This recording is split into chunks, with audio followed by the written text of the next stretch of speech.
Giltinė kūma. Vienam beturčiui buvo 12 vaikų ir jis turėjo dieną naktį dirbti, kad galėtų juos išpenėti.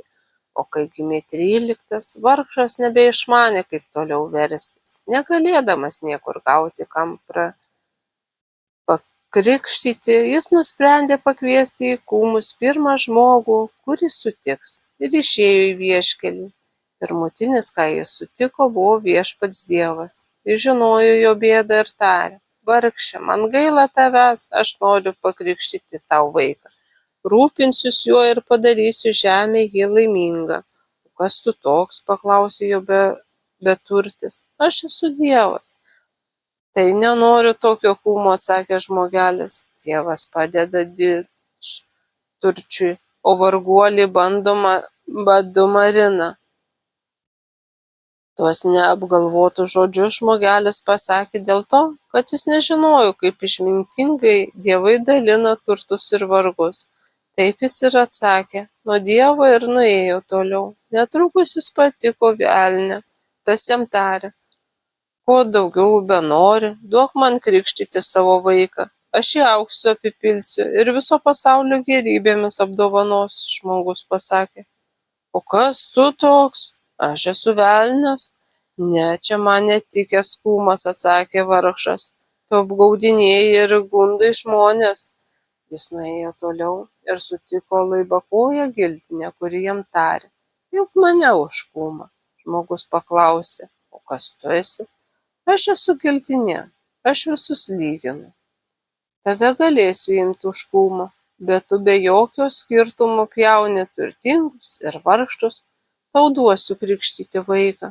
Giltinė tarė: tavo vaiką padarysiu turtingą ir garbingą. Kas su manimi draugauja, tam nieko nestinga. Beturtis atsakė: krikštynos bus kitą sekmadienį. Prašom laiku ateiti. Giltinė atvyko sutartą dieną ir pakrikštijo kūdikį. Kai paaugo vaikas, atėjo sykiai krikšto motina ir jam liepė sekti paskui. Ji nuvedė jaunikaitį į mišką. Suieškojo kažkokį žolyną ir tarė: nusiraškyk tą žolyną, čia tau dovana nuo manęs. Aš tave padarysiu garsiu daktaru. Kai tave šauks pas ligonį ir aš kiekvieną kartą atvyksiu, jei tu mane pamatysi stovint ligonio galvūgalį, galėsi drąsiai sakyti, kad išgydysi. Ir ligonis išgėręs tavo vaistą tikrai pasveiks. Bet jei mane pamatysi stovint kojūgalį, tai žinok, kad tas ligonis mano. Ir paskelbk, kad nėra jokios vilties pasveikti ir kad joks daktaras negali jo išgelbėti. Bet žiūrėk, niekada nevartok to žolyno prieš mano valią, kitaip pakliūsi į bėdą. Praėjo nedaug laiko ir jaunikaitis tapo garsiu daktaru. Jis tik pažiūri į ligonį ir žino, ar pagis, ar mirs, sakė apie jį žmonės ir plaukė iš visų pasaulio kraštų, veždami sergančius ir mokėdami didelius pinigus. Netrukus jis susikrovė didelius turtus. Kartą apsirgo karalius. Jį pašaukė ir prašė pasakyti, išgis ar ne. Nuėjęs pas ligonį, pamatė giltinę stovint kojūgalį. Vadinasi, joks vaistas nebegalėjo karaliaus išgelbėti. Kaip čia man giltinę apgavus, galvojo sau gydytojas. Tiesa, jie ant manęs užpyktų, bet aš jos krikšto sūnus, tai gal pabartų ir dovanotų. Reikia pamėginti. Jis pakėlė ligonį ir paguldė taip, jog giltinė atsidūrė galvūgalį ir tuomet jam padavė vaistą. Karalius ėmė taisytis ir išgijo. Tada giltinė atėjo susirūstinus pas tą daktarą, pagrasė su pirštu ir tarė: tu mane apgavai, pirmą kartą dovanojau tau, kaip savo krikšto vaiko, bet jei dar kartą tai padarysi, tai tave patį pasmaugsiu. Netrukus paskui apsirgo karaliaus duktė. Karalius turėjo tą vieną vaiką ir taip gailėjo, jog verkė dieną naktį, net galop apako. Tada jis paskelbė, kad tas, kas išgelbės nuo mirties jo dukterį, atiduos jos ranką ir savo sostą.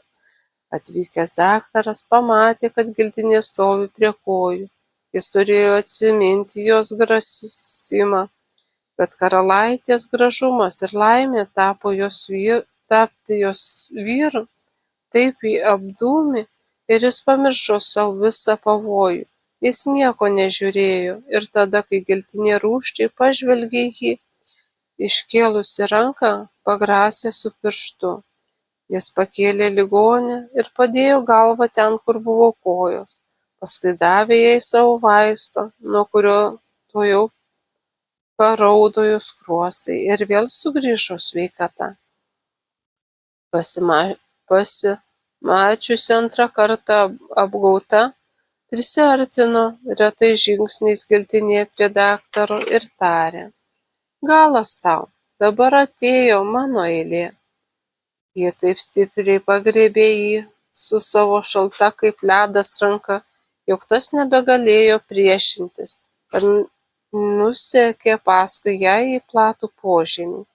Čia jis išvydo tūkstančius degančių žvakių, stovinčių eilėmis, kurios traukėsi į neišmatomas tolybes. Vienos žvakės buvo didesnės, kitos mažesnės, o kitos visai mažos. Kas minutę vienos žvakės geso, kitos naujai degė, todėl rodėsi, kad žiburiai nuolat iš vienos vietos lakstė į kitą. Žiūrėk, tarė giltinė, čia žmonių gyvenimo žiburiai. Didelės žvakės vaikų, vidutinės suaugusių, o mažos senų žmonių. Tačiau kartais vaikai ir jauni žmonės turi trumpas žvakeles. Parodyk mano žvakę, tarė gydytojas, manydamas, kad jo bus dar gana ilga. Giltinė parodė, baigianti degti žvakigalį ir tarė: štai kur ji. O mano krikšto motinėlė, sušuko išsigandęs gydytojas, prašom man uždegti naują, prašom padaryti malonę, kad galėčiau pasidžiaugti šiuo gyvenimu, nes aš galiu tapti karaliumi ir gražios karalaitės vyru. Ne, negaliu, atsakė giltinė. Lygiai užsidegs nauja žvakė, viena iš senų turi gesti. Tai prašom seną uždėti ant naujos, kad ji tuojau užsidegtų, kai senoji pasibaigs, prašė daktaras. Giltinė apsimetė norinti išpildyti jo prašymą ir paėmė naują didelę žvakę, bet norėdama jam atkeršyti, dėdama žvakigalį ant naujos žvakės, lyg netyčia jį numetė.